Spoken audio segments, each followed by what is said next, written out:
बोला भाई देखो तू अभी तले कितना शादी बियाह करा दिलो करा दिल कि ना करा देनी आ रह गई बात की देखो घर में कितना हमर बर्बादी बा तू तो जानत रहो हैं खेत बाड़ी सब है देखो फार है बा तिहवे है सब सोरो तारसो हैं केहू पूछनिहार नहीं के भाई हो तो कहाँ जाला कहाँ आवेला केकरा से सोंगत बा ओकरा हैं कहनी हो जे शादी बियाह ओकर करा देबो हैं तो ओमे खर्च कितना हुई आ जानता रहे कि ना छोटा मोटा एगो घर बा ओही में गुजारे करे ओकर शादी बियाह हो जाई हैं तो वो अपना के अपने खेती गृहस्थी सब संभारी बहेरुआ लाख ना घूमी हैं तो वही से कहनी हो जो अगर 5,000 10,000 रुपया अगर ले लेबो कितना में फरिया जाई। अरे फरिया जाई कमे दाम फरिया जाई आ देखो कहे का मतलब बा सुन लो अब बैठो ना कहे का मतलब बा जे पैसो हमरा के बता देबो तो बढ़िया रही। अरे चली ओई में 10-20 हजार लाग जाई 10,000 की 20,000 एगो बात बोलल जाला। अरे 10,000 चली 10,000 मने हो जाई नु हो जाई लड़की देख के यीशु के लोगन में ओकर शादी बियाह करा दो बहुत बेहरुआ हो गइल बा। अच्छा घूमता जो है तो एथी होता हैं आ देखो कहाँ गइल बा कहाँ ना तारा से चीना पर्ची ओकर बाकी ना ऑनलाइन बा रोज कुमरे के बात कहतनी। अच्छा केकरा सोचता रहू ऑनलाइन पे चीना पर्ची जी हैं हां चीना पर्ची रोज कुमरे के बात कहतनी तो ओकरा के कम से कम तू तारा चीना पर्ची ओके तो एने दी देखो बुलावो कि न होई तो ए बाबू राजकुमार हाँ बोला भैया आ तो गोइलू दे अच्छा मंगल भवनय मंगल हारी पीछा हो बोला मुँह हमार साया साड़ी। ओए ये रो गइल बाकी। अच्छा भैया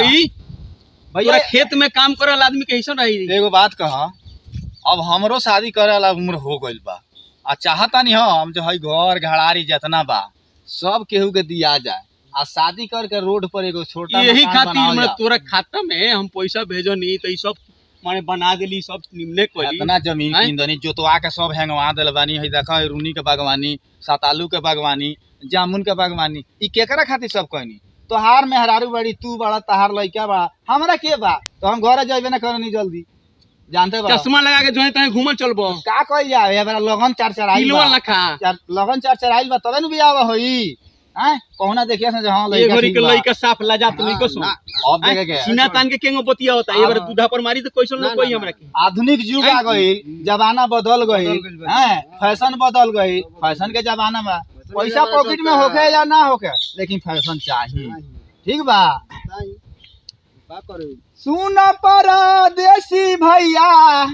अरे हमसे ट्रैक्टर नहीं चली शादी करे हम ट्रैक्टर में तेल नहीं खे पैसा ओकर कहाँ से आई जे तेल भरा आ धान तो बेचेबे ना करी गेहूं तो बेचेबे ना करी गिरल बता अभी मिल पैसे ना देला तोरिया जोन भइल 36 मन भई रहे तो मैं ना 2 मन ले जाके बेच के तेल ले आवेला जाना ना ले गेल सन बनियारी में आई उठाई लिया और रसगुल्ला ठीक बा कल हम खेतवा में बानी तावा वाले जाके बहन ट्रैक्टर में इज्जत से रहो इज्जत से ना तो जो देख लिए तू अब इज्जत बियाह शादी कोई तनी इज्जत बोले अपने के देख लिया अपना के देख लिए तू लोग तो थू बहुत हो गइल बड़ी हम जाता नहीं समझा दो ना तो बीपी हमर हाई भइल तो सोई लिए का को देम हम ई तो ससुरारी से आवेलन जब आवेलन ससुरारी से तो यही बतियाई कहलन हमरा से ठीक बा। बोला भाई तू बताओ जमाना कैसन बा हैं भाई चश्मा लगा के चले वाला नहीं है आंख में कितना कीड़ा पड़ता रहता हैं आ रोज हमारा जाए के चारे चाका से सारा कीड़ा वही में डूब जाता है आंख में डूब जाता है आंख में से लगाए तो लोग के तरह देखी बढ़िया से बताई हमार भैया जौन बड़न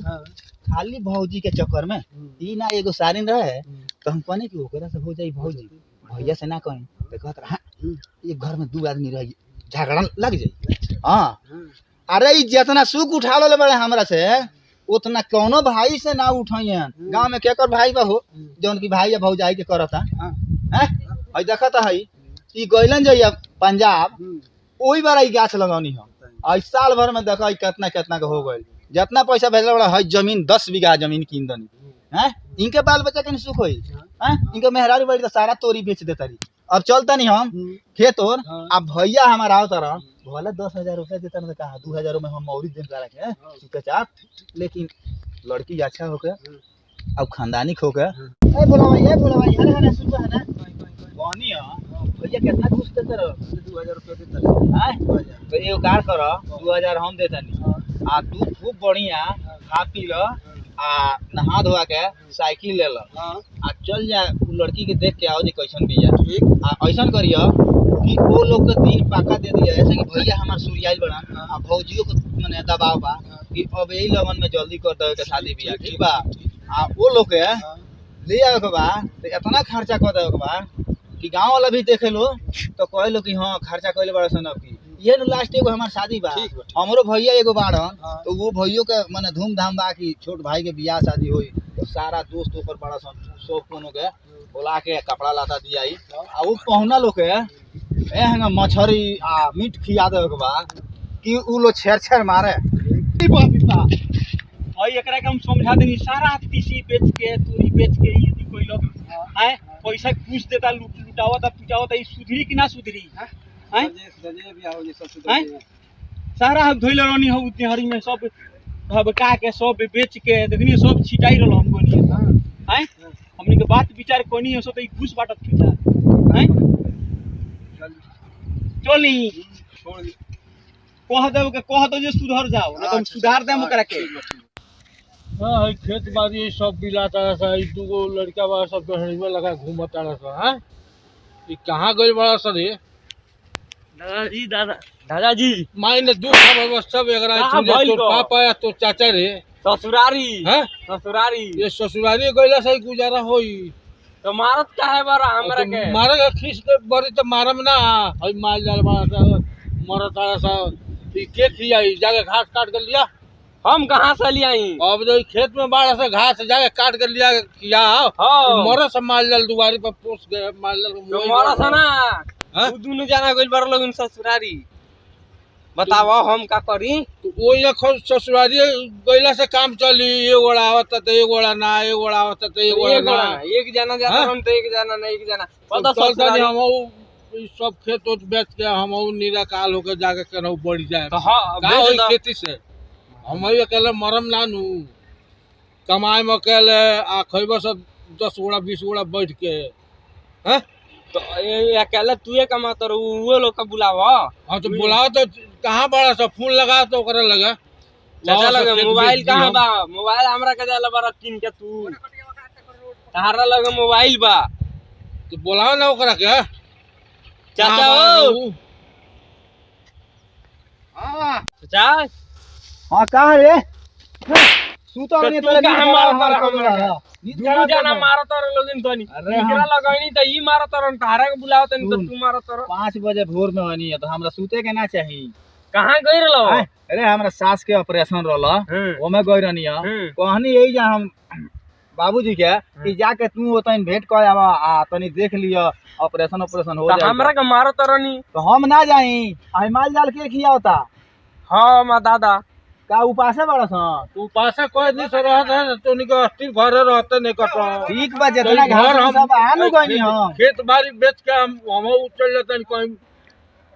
ना खेत बाड़ी नहीं बेचे के अब आ गनी हम भैयो को लगे फोन कर कह देतानी अइहन तो हमनी के दोनों जने मिल के सब करम सब धर्म सब कोई चिंता कोई के जरूरत नहीं है अब भैंसिया दूध देती है कि ना बिसु गई खैला भी ना हां पहले बिनु भूसा ना रहल घास तो भूसा ऐसे कहाँ तो रहल? आई कितना घास कम से कम इहो तो काट के लिया के हाथ ना मिला के खिया देला तो कितना खियाई खियावत के होते एगो मरिए गई अच्छा बकरिया दूगो बच्चा देला रही ऊ कहां बड़ा सा उ बचवा मर गइल सन वो मर गई लौरिया में लहंगा लूटल चनपटिया में चुनरी साड़ी साया भइल बरामत जोगा पटी डुमरी टीका ओ टीका सिकटा में तोहार भुलाइल बा माल बेतिया बरामत होके आइल बा ठीक बा एगो कार कर बाबूजी अब रहुआ जाई आराम करी खटिया पर ठीक बा खाना और ना खैनी है कि ना खैनी है ये बेला तो निको पता नहीं है खेती की रहती देखल जा कि खाना देखल जा कौन चीज देखल जा का कहीं हाँ? एगो बढ़लो बा तो अकेले बनावाता खा लेता आ बाबूजी के नहीं क्या पूछत ठीक बा हम चाचा के यहाँ कह के खाना बनवा के मंगवाता ही रुआ खा ले आ जाई रुआ खटिया पर आराम करी तो हमनी के घास भूसा क के आवता ही सब भैंस काहे ना लागी ओकरा के 2 गो सुई दियाई 2 गो सुई पर तो दूध दुनिया के अपराध हो जाई आ एगो बिया तो गोभी ने बिया भर पेट ओकरा बचे बा करी तो का करी ठीक बा हम भैया के लगे फोन लगाओ तनी तो